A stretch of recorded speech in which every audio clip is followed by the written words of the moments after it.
மேலறை தியானம் ஜூலை மாதம் 14ஆம் திகதி செவ்வாய்க்கிழமை 2026ஆம் ஆண்டு.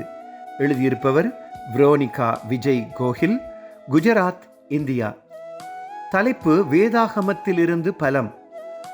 வாசிக்க வேண்டிய வேத பகுதி யாக்கோபு 5ஆம் அதிகாரம் 13ஆம் வசனம் தொடங்கி 20ஆம் வசனம் வரை.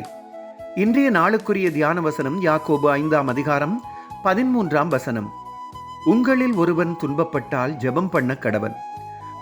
நான் 9ஆம் வகுப்பு மாணவி. தினமும் இரவில் படுப்பதற்கு முன் மேலறை தியானத்தை வாசிப்பேன். இந்த தினசரி வாசிப்பு ஆவிக்குரிய காரியங்களில் ஈடுபட உதவுகிறது. ஒரு நாள் எனது தகப்பனாருக்கு திடீரென ஏற்பட்ட வலி காரணமாக அம்மா அவரை வைத்தியசாலைக்கு கொண்டு போனார். அங்கு சிறுநீரகத்தில் கல் இருப்பதாகவும் ரண சிகிச்சை செய்ய வேண்டும் என்று சொல்லப்பட்டதாக அம்மா சொன்னார். அடுத்த நாட்காலையில் அப்பாவுக்கு ஏதோ தொற்று இருப்பதாகவும் இன்னும் சில நாட்கள் கூடுதலாக வைத்தியசாலையில் இருக்க வேண்டும் என்றும் அம்மா சொன்னார். அதை கேட்டதும் எனக்கு சிறிது பயம் ஏற்பட்டது. பயம், துக்கம் போன்றவை ஏற்படும் போது வேதத்தை வாசிக்கும்படி அப்பா சொல்லி இருப்பது நினைவுக்கு வந்தது. நான் வேதத்தை எடுத்து யாக்கோபு 5ஆம் அதிகாரத்தை வாசித்தேன். 15ஆம் வசனத்தின் வழியாக கடவுள் என்னுடன் பேசுவது போல உணர்ந்தேன்.